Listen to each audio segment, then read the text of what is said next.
Good afternoon, everyone, and welcome to our 11th episode of Slow Living, a webinar series driven by sustainability rooted in community. Today, I am honored to introduce our guest speaker, Sydney Jackson-Cloxton. Sydney is the owner and founder of Citrine Unlimited, a coaching and consulting firm that works with folks who are tired of business as usual. Sydney uses Citrine Unlimited as a tool to inspire individuals, uplift communities, and change the world. I personally enjoy the quote that you have, Sydney, of helping individuals to overcome their imposter syndrome. So we could certainly speak a little bit more to that. On this week's episode, Sydney will be discussing the importance of building a sustainable culture in any industry. This prompts us to think about the ways we can build a sustainable culture that takes into account and in consideration our environmental, economic, social, and cultural impact.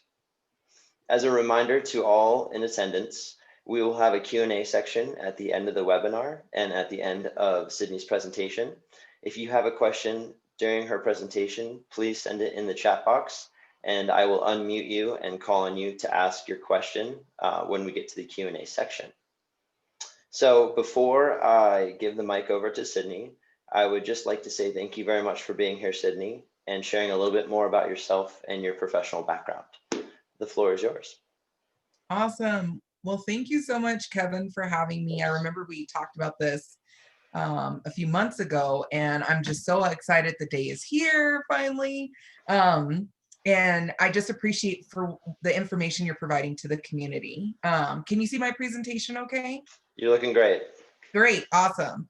All right, so hi everyone. As Kevin had mentioned, my name is Sydney, and I am the owner of Citrine Unlimited. And before we get started, I do this for all the events that I'm a part of. I have my own personal foundations and agreements that I like to share. And you might think like, why the heck are these even involved in this talk? I do this for all my talks because as a coach, sometimes we're dealing with really heavy topics or topics that might make folks uncomfortable. And then sometimes I'm not. Like this topic, I don't feel like anyone here is going to be uncomfortable with. But just in case, I still like to put them on there. So the whole idea of saying oops and ouch, if I say something that I, misconstrue, like it doesn't come out correctly, I'll say oops. If I say something that's offensive to someone, please say ouch. I would love to have a conversation either on here or offline so I can better understand what I did and how I can move forward better. I'm really big into learning from, from my mistakes and my errors.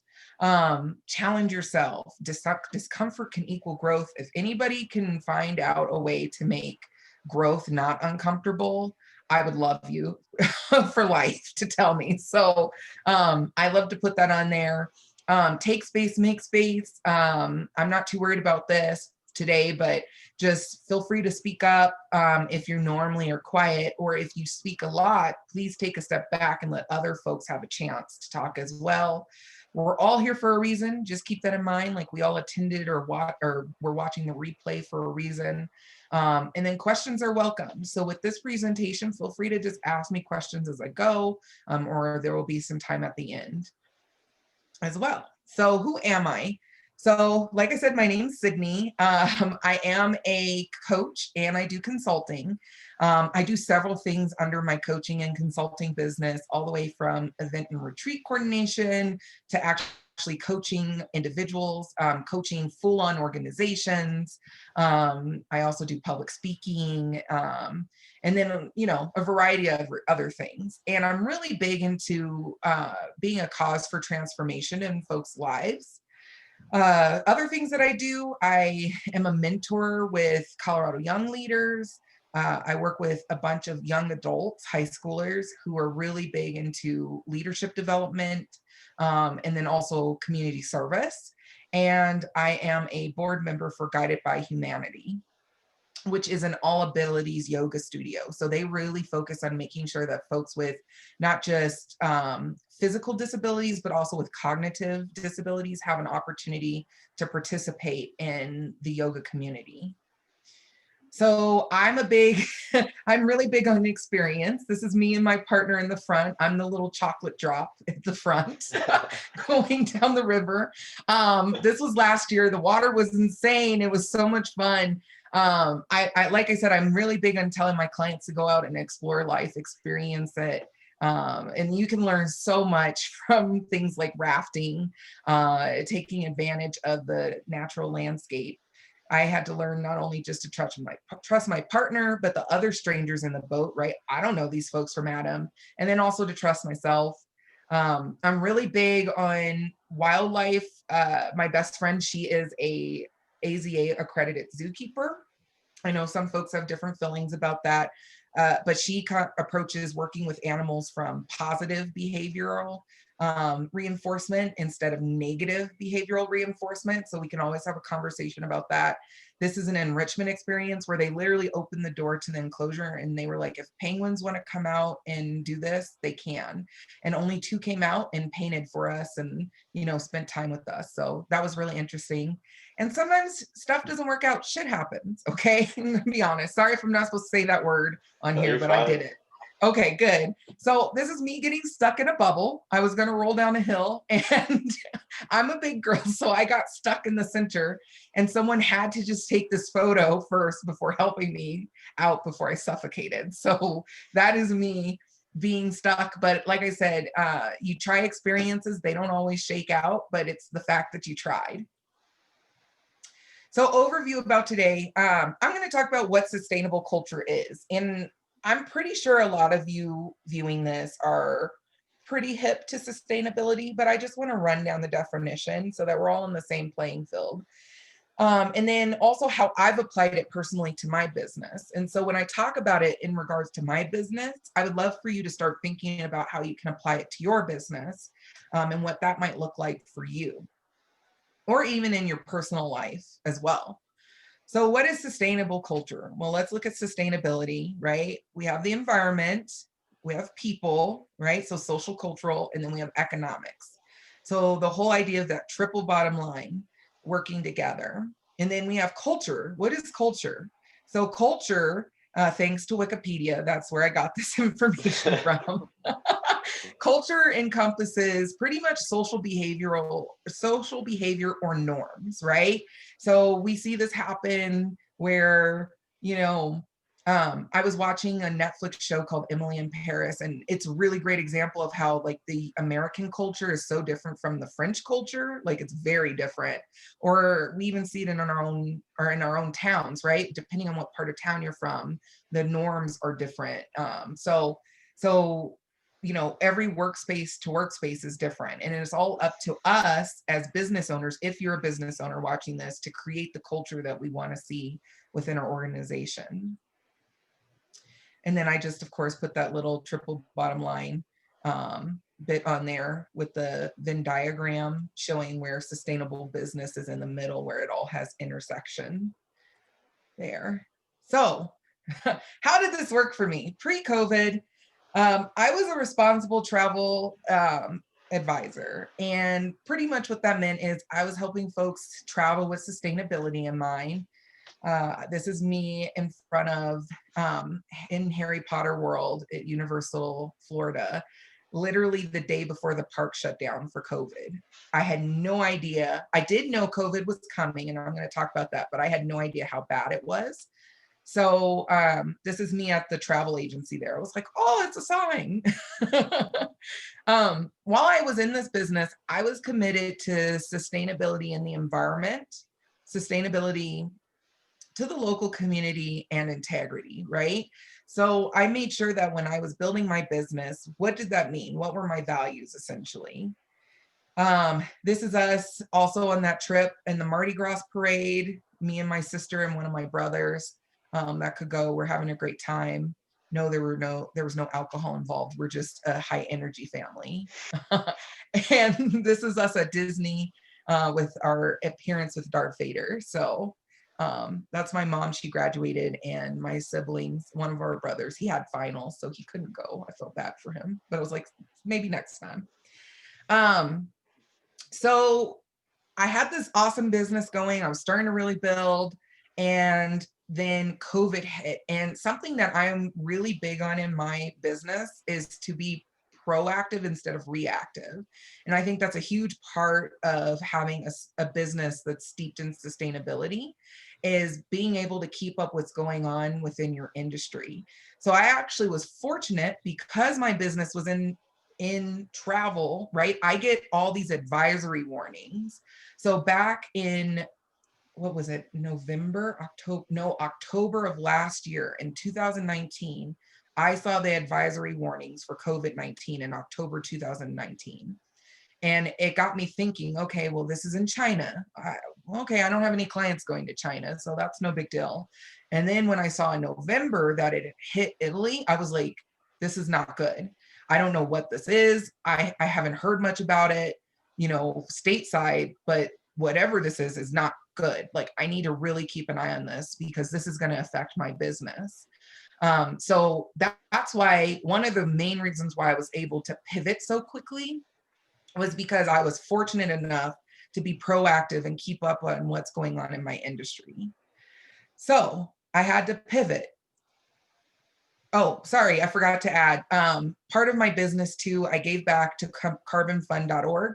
That's just the organization that I chose to give a portion of my commissions to help offset travel for my clients. And then I kept myself educated as well. So I am a certified accessible travel advocate. That means that I advocate for folks with all ability levels to be able to have access to travel. I think ableism is one of the biggest pieces that's missing when we talk about diversity and inclusion.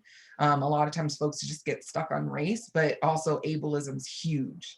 And so I made sure that I was educated on how I could be better service to the special needs community. And a lot of that has to do with the aging population as well, right? Folks who are slow walkers, right? What does that mean for them when they're traveling? Do I need to make sure that they get a scooter? How about someone who's on dialysis? Like, is there some kind of vacation that I can come up with that they can experience? So things like that. And then I also was certified as a National Geographic's journey specialist through G Adventures. G Adventures is amazing. I love booking tours through them because they actually do impact reports for each of their trips, each of their tours, and they show you how much money is flowing right back into that community and how they're hiring the locals, right? And how they're treating the community and the culture when you get there. So those were the kinds of things I was doing in order to have a sustainable business, even as a solopreneur. So today, fast forward, now I'm a coach and a consultant, and I'm going to get to how did I make that jump in a little bit. But how is this working for me now? How am I a sustainable business owner now? Well, my commitments, you might notice they're pretty similar. I've just revised them and clarified them a little bit more, which is okay. I think a lot of times as we move through life, we feel like we have to stay rigid and stuck in just one area. And that's something I really want to say to folks is that it's okay if you need to go back and revise something, be open to that. Don't be resistant to that because like I said, I'm really big on education and continuing my personal and professional development, right? You learn new things all the time. And so sometimes you're like, oh, I didn't know that. I should incorporate this. Or, oh, I didn't know that. I should take this out of my business. So being open to that and revising whatever your values are if you need to. So I'm committed currently to transformation. I said sustainability because I have learned through, once again, meeting with folks, personal and professional development, that I don't just want to make my business sustainable, right? I don't want to just make it where I'm sustaining something. I also want to rejuvenate or restore. I want to be restorative. I want to take it to a place where folks are better than when they came, right? And then accessibility, I wanted to call that out, not just physical accessibility, but financial accessibility and integrity once again. So keeping my word. So how do I do that in my business now? I do this many ways, but one is that I realized that as a solopreneur, that my business is my personal life. There's this idea that like work-life balance, right, is like all separate. And what I've learned is that that doesn't necessarily exist, work-life balance, but it does at the same time. It's a very interesting topic to look at. But pretty much what I'm saying is I'm my business and my business is me. So the way I represent myself, right, privately on social media maybe should also align with my business. I'm not going to say, oh, I'm for animal welfare, right, on my business page, but then in private, I'm all about dog fights or breeding or something like that. Do you get what I'm saying? Like, I need to be in alignment across the board when I'm in my business. And that's a key component as well to sustainability, is making sure that your life is in alignment with your business, both privately and publicly. So this is me with another leader with Colorado Young Leaders. So what I do is I work with youth, young adults, as I like to call them, high schoolers, and we do service projects. And we do these service projects as a tool to not just learn about, not just to give back to the community, but also to learn about yourself as leadership development. So I do bi-weekly coaching sessions with a group of them, and then we go out into the community continuously, and we do service projects. So that's a lot of fun. I'm also a member of Good Business Colorado. So I've been more involved with politics than I ever thought I would be. I was like, anytime someone bring up politics, I'd be like, run away. But for me, it's become very important because I want to be a representative of businesses like myself. And so this is how I do that. I have a program that I do called, it's called Planting Seeds Program. So for every client or partner that I work with, I actually plant a tree on their behalf to help with reforestation. And so I do that through one tree planted. I just make a direct donation out of my own pocket for that tree. And so far I've planted, with the help of clients and with partners, 36 trees this year. In Colorado. Oh, thank you. Thank you. I saw Kevin clapping. And then I'm a board member of Guided by Humanity, as I mentioned earlier. So I actually give back to the community that way as well. And just making sure that, you know, I'm a resource and that I can make a difference in people's lives from kind of like the top down approach. So this is one way that I'm doing that. So what's the glue that held it all together? Folks are like, how did you make this jump between travel and coaching? Like, that's weird. I get that all the time.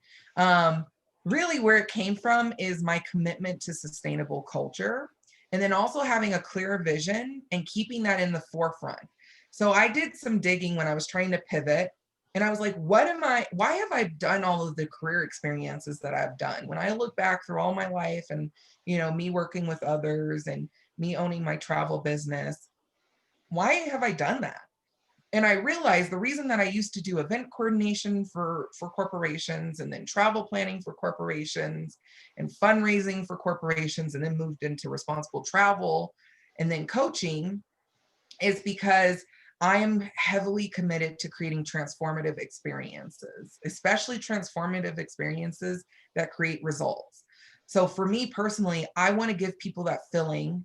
I don't know if you've ever been to a concert where you get to the concert and you just feeling it, right? And you're like, I don't want to leave, one more song, right? Or you go on vacation and you're like, don't put me back on the plane. I want to stay forever, right? I love creating that feeling for folks and just having them have that opportunity to experience that, especially if they never had gotten a chance before. Like today, when I said we went to that farm and we did fundraising, or we did work with the animals, that picture was from today. Majority of those kids, 90% of those kids, had never even stepped on a farm, let alone touched a llama or a goat or anything like that, picked up poop, none of it. So that was just such a cool experience to see, like, these kids that are in this urban setting are getting to not drive too far, maybe 20, 30 minutes from their house, and have this amazing experience and opportunity.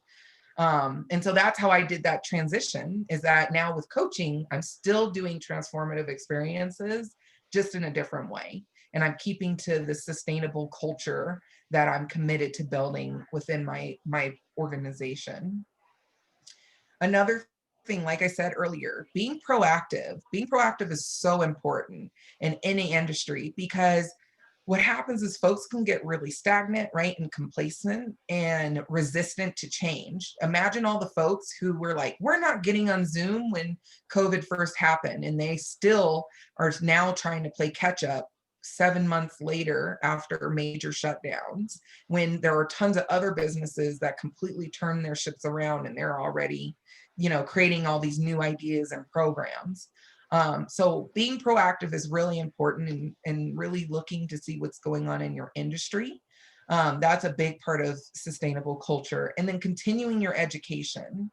So something that was frustrating to me when I used to work for others is that I would always be like, well, I'm not looking to necessarily climb the corporate ladder. I would always tell them that, but I want to learn. Like, I worked for a hotel that was in a heavily populated area that spoke Spanish. None of the managers or the front desk salespeople spoke Spanish. I'm like, why aren't we all in Spanish classes so that we can actually sell to our community and make more money? Like, I'm not understanding. And they're like, oh, that's not our problem. That's not something we're focusing on.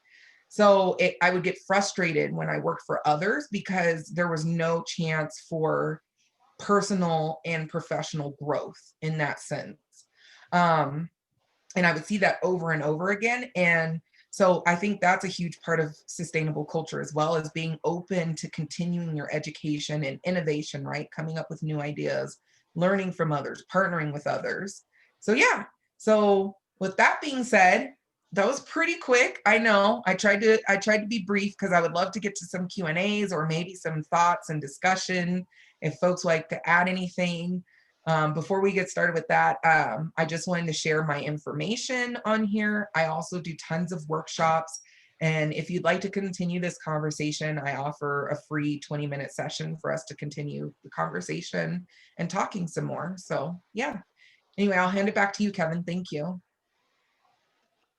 Thank you, Sydney. That was amazing. And honestly, your insight and your transformation professionally is, I mean, that's quite a journey. And so I appreciate you sticking to your word and sticking true to environmentalism all throughout that. So that's very admirable.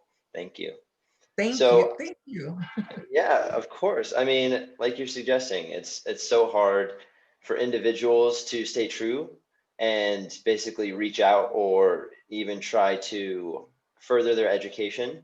But for some reason, you've always had that spark, it seems like, and so that's very humbling. So I appreciate that. Thank you. Of course. And so to open up the Q&A section, I would like to ask the first question.